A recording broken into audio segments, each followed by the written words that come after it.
Good morning, good morning, good morning. Well, I want to start off by saying, yes, I woke up like this. No, I'm just playing. I'm just playing. But no, I want to say is I do not own the rights to the music that is being played, but I am jamming. So anyway, good morning. And thank you for tuning in to Coffee Time, Story Time with Fox. hmm Excuse me. Yes, I'm bringing it back. I'm coming back with Coffee Time, Story Time with Fox, which is, me just get on here reading one story, maybe a page or two of a story that I have written. I'll just come out the blue. What I did last time around, well, what I did and what I do with it is I tell my stories in alphabetical order, meaning each title has coming in chronological order. The first title was Abyss, second was Blaspheme, third was Character, and so on and so forth. And I made it up to G, Guillotine, but I didn't get a chance to read it. So when I start back, I just, probably just post the old videos that I do have of me reading A through F, and then I'll pick back up with G. But anyway, not today. Today, I have been led to get on here and read a little bit from A Dope Man's Dream. Yes, this is my second book and one that I really, really adore. I love my first book and I also love my third, but this one I say that because it takes me a while to write. And this book here, I entered in a 30-day writing challenge back last year in June. And the award for the challenge wasn't monetary. It wasn't any kind of prize. The prize was actual completion. So whatever it is that you write or anything in that manner, you had the opportunity to write it and, with a group of people, and you get on there and ask questions and inputs and insights, and you have 30 days to finish it. So I completed this in 30 days. And to me, for me, that's a lot. That's saying a lot because I have a busy life with just my family.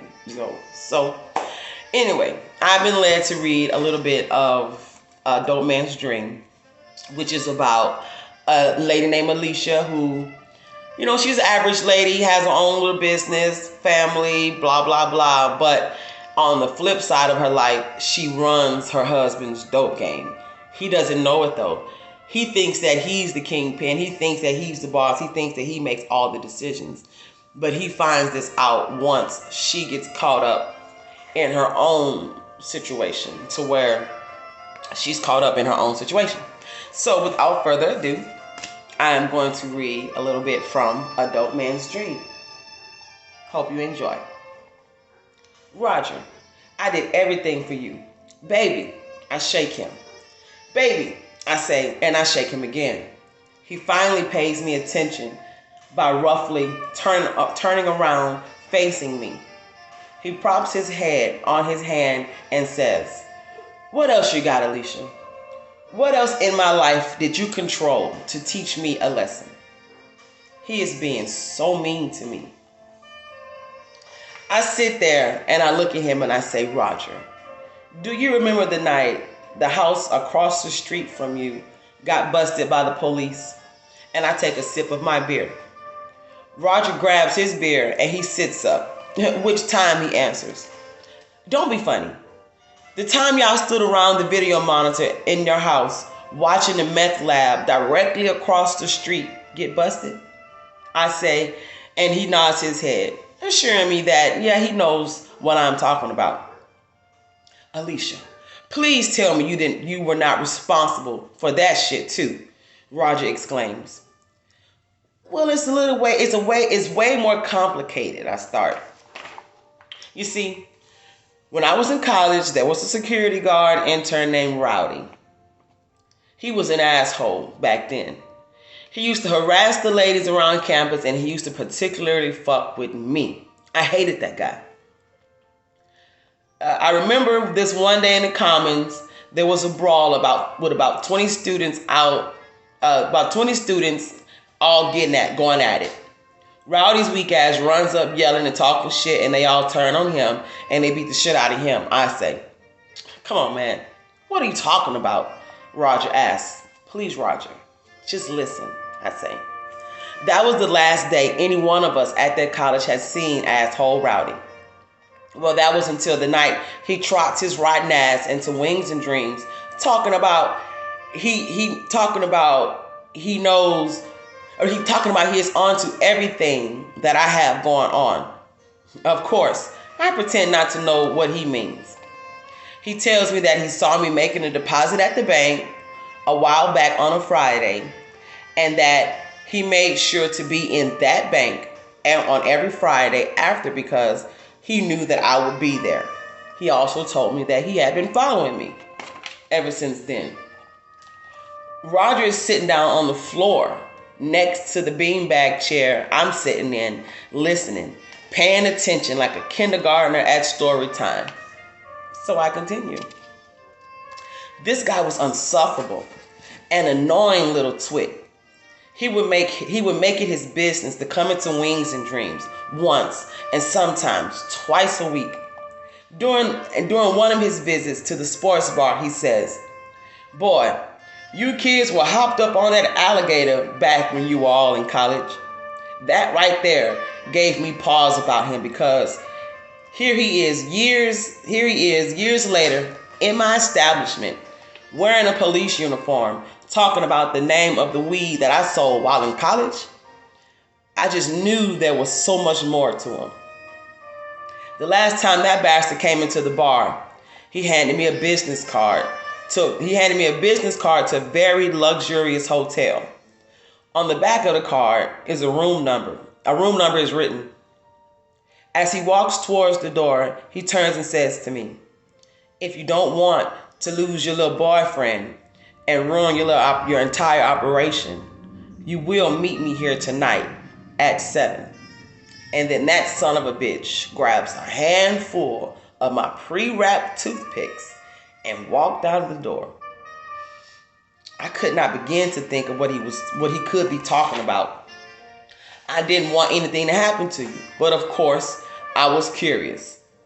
But it was the undeniable churning in my gut that was the straw that made me comply. So I did. At 7 o'clock on the dot, I arrived at the hotel room. I'm wearing baggy black sweatpants, a black long john thermal shirt, and some black tennis shoes. I didn't know what I was getting myself into, so just in case I needed to kill someone, I would be ready to do so and get away. So when I reached the room door, I quietly knocked on the door, hoping that no one would answer, but no such luck, because Rowdy opens the door after the second knock, wearing a dark purple with gold swirl satin pajama set and these tacky ass purple gold swirl velvet house shoes.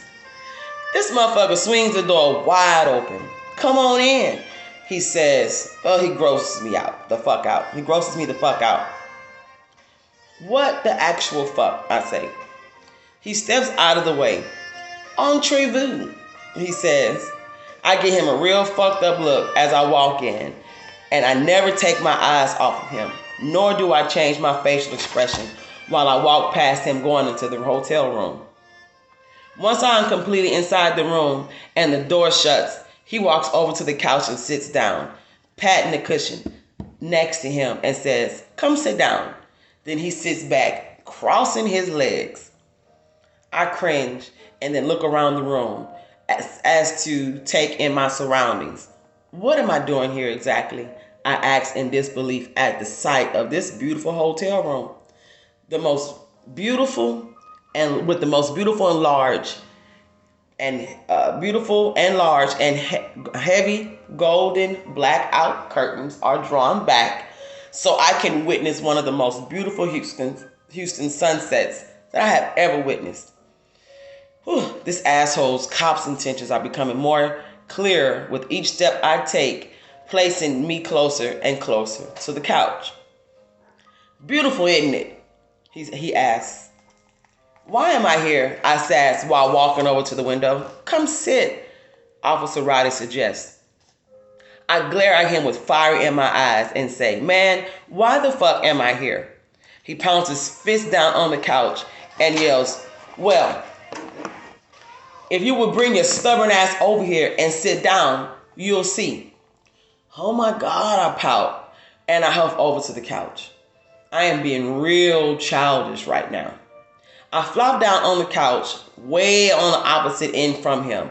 Okay, I'm sitting.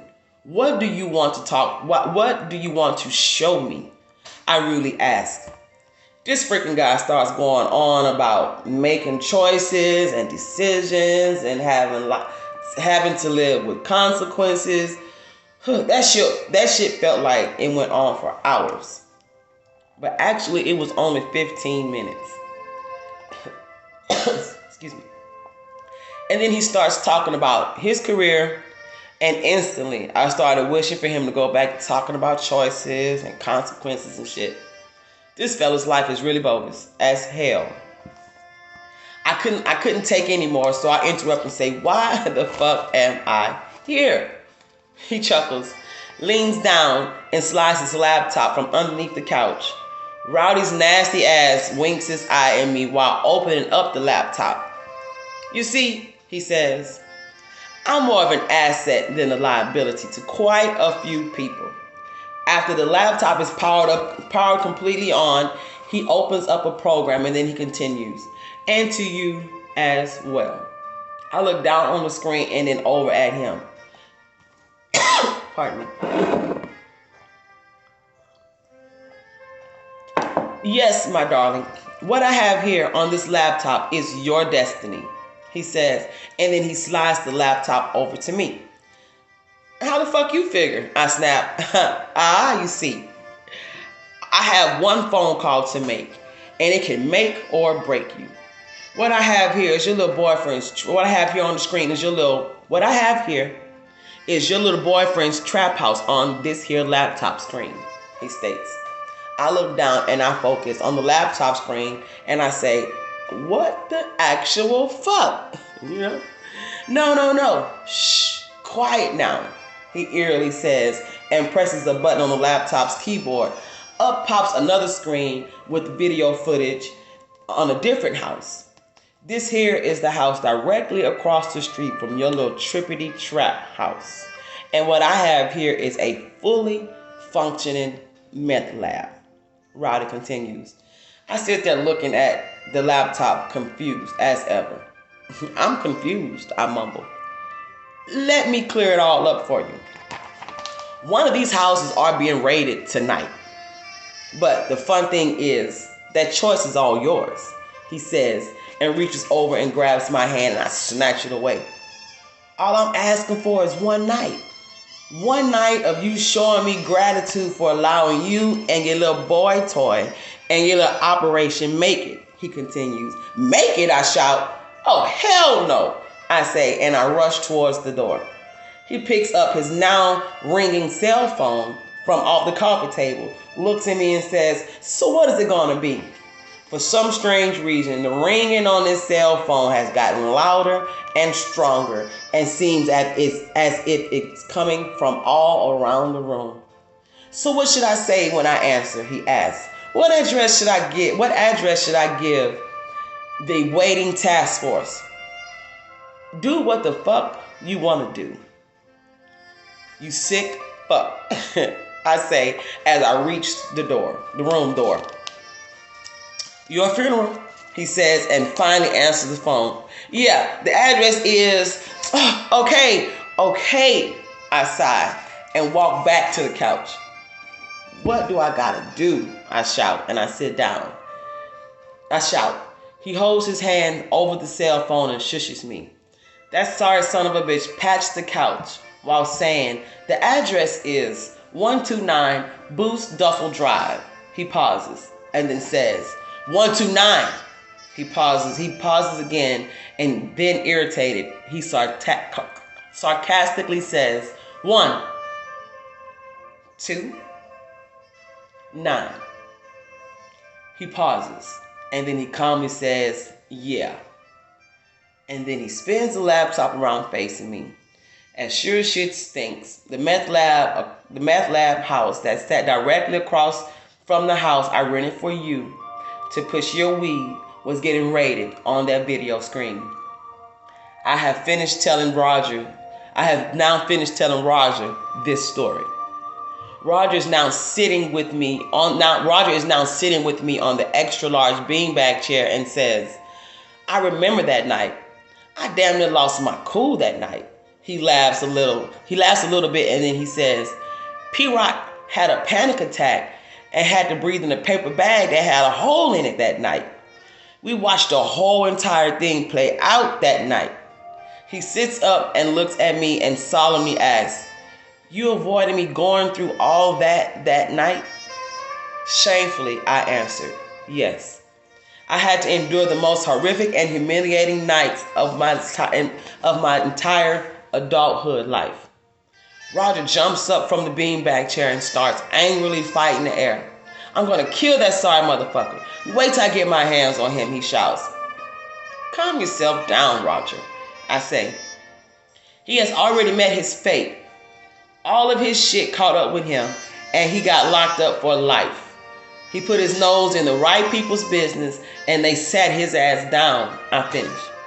Roger's mood immediately changes from furious to sympathetic, and he rushes over to me. He falls back down on the beanbag and wraps his arms around me and whines. Oh, babe, you've been through some shit for me. You have gotten me out of some damning situations. And you have given me a life that one can only dream of. Tears start flowing down his face as he continues, and for that I am forever thankful. Roger bursts out crying. You can't go to jail. He then plants his head in my breast, sobbing. And here I sit in the living room on a beanbag chair in our temporary apartment, consoling Roger. All right. So that was a lot of bit of my story, Dopeman's Dream. So if you have a copy, I thank you so much for having a copy. And if you don't, get you one. Get at me to get you one. Thank you again for tuning in to Coffee Time, Story Time with Fox. I turn my Fox around. It's not even hot anymore. So I'm gonna go heat my coffee up. And thank you again, tuning in again. I'll be back maybe next week. I'll be back.